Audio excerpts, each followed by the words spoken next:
नमस्कार, आप देख रहे हैं संदेश धारा न्यूज चैनल और मैं हूं आप सभी के साथ अंजना। चलिए रूबरू होते हैं देश विदेश की बड़ी खबरों से। दिल्ली आने जाने वालों के लिए गुड न्यूज। अब बॉर्डर पर जाम से मिलेगी मुक्ति, हटाए जा सकते हैं एमसीडी टोल बूथ। केंद्र सरकार के दो प्रमुख फैसलों से दिल्ली और एनसीआर के बीच यात्रा करने वाले लोगों को जाम से राहत मिलने की संभावना है। एमसीडी को हाईवे से टोल टैक्स प्लाजा हटाने का निर्देश मिल सकता है और सुप्रीम कोर्ट में टोल प्लाजा हटाने और ईसीसी कलेक्शन में बदलाव की अपील की जाएगी। दिल्ली बॉर्डर पर टोल टैक्स हटाने की तैयारी में सरकार, सुप्रीम कोर्ट में ईसीसी खत्म करने की याचिका दायर होगी। गाड़ियों के लिए गैंट्री बेस्ड सिस्टम लागू करने का प्लान। अगर आप हरियाणा या यूपी से दिल्ली में आते जाते हैं तो आपके लिए राहत की खबर है। दिल्ली आना जाना अब थोड़ा आसान हो सकता है। केंद्र सरकार के दो बड़े फैसलों से दिल्ली और एनसीआर के बीच रोजाना सफर करने वाले लाखों लोगों को बॉर्डर पर जाम से राहत मिल सकती है। दरअसल दिल्ली बॉर्डर पर लगने वाले एमसीडी टोल टैक्स को हटाया जा सकता है। केंद्र सरकार ले सकती है दो बड़े फैसले। दिल्ली के बॉर्डर पर लगने वाले जाम से राहत दिलाने के लिए केंद्र सरकार ने दो अहम कदम उठाने का फैसला किया है। पहला, NHAI एमसीडी से कहेगा कि वो टोल टैक्स वसूलने वाला प्लाजा हाईवे से हटा ले, क्योंकि ये हाईवे पर ट्रैफिक जाम का बड़ा कारण है। दिल्ली गुड़गांव NH48 और दिल्ली गाजियाबाद नोएडा NH9 जैसे व्यस्त हाईवे पर ये समस्या सबसे ज्यादा है। दूसरा, सड़क परिवहन और हरियाणा सरकार सुप्रीम कोर्ट जाएंगे। वो अपील करेंगे कि टोल प्लाजा बॉर्डर से हटा दिया जाए। साथ ही कमर्शियल गाड़ियों से ईसीसी लेने के 2015 के आदेश में बदलाव की भी मांग करेंगे। ईसीसी एंट्री टैक्स से अलग है, कैब वाले से नहीं देते, लेकिन मीडियम और हैवी व्हीकल को देना होता है। एमसीडी नेशनल हाईवे पर 5 जगहों सिरहौल, गुड़गांव, गाजीपुर NH9, बदरपुर NH19, टिकरी NH10 और कुंडली N44 पर ईसीसी वसूलती है, जिससे बहुत जाम लगता है। कमर्शियल गाड़ियों के लिए गैंट्री बेस्ड सिस्टम लगाने की योजना। NHAI कैब जैसी कमर्शियल गाड़ियों से एंट्री फीस लेने के लिए गैंट्री बेस्ड ऊपरी सिस्टम लगाने की योजना बना रहा है।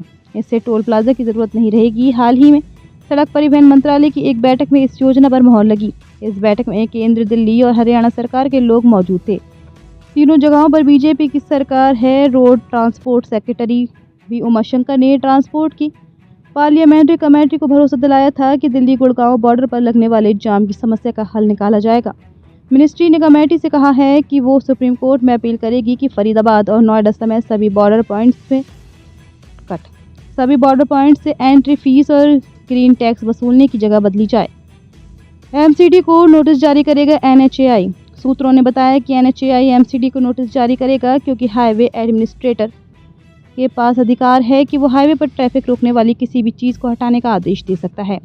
ऊपरी टोलिंग प्लान में ANPR बेस्ड सिस्टम होगा। इसमें कैब वालों का इंतजार कम होगा। लेन के ऊपर लगे कैमरों से गाड़ी के नंबर प्लेट पड़े जाते हैं। टोल अपने आप फास्ट टैग वॉलेट से कट जाता है। इस प्लान को कामयाब बनाने के लिए NHAI और एमसीडी को अपने फास्ट टैग सिस्टम को एक जैसा करना होगा। अभी एमसीडी वाले अलग सिस्टम इस्तेमाल करते हैं, जिसमें टोल कलेक्टर मोबाइल फ़ोन से गाड़ियों को नंबर प्लेट स्कैन करते हैं। बैठक में ईसीसी कलेक्शन पर भी विस्तार से चर्चा हुई। सुप्रीम कोर्ट के आदेश के बाद दिल्ली में प्रदूषण कम करने और पब्लिक ट्रांसपोर्ट को बेहतर बनाने के लिए ये चार्ज लगाया गया था।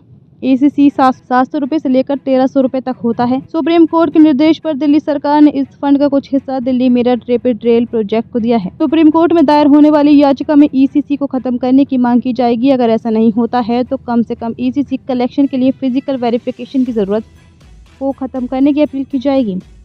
एक सूत्र ने बताया, चूंकि ईस्टर्न और वेस्टर्न पेरिफेरल एक्सप्रेसवे चालू हो गए हैं और ये कमर्शियल गाड़ियों के लिए दिल्ली बाईपास करने के लिए बनाए गए थे, इसलिए इस आदेश में बदलाव की मांग करने का मजबूत आधार है। एजेंसियां इन एक्सप्रेसवे से दिल्ली में दाखिल होने वाली गाड़ियों से ईसीसी वसूल सकती हैं। इससे बॉर्डर पर जाम नहीं लगेगा।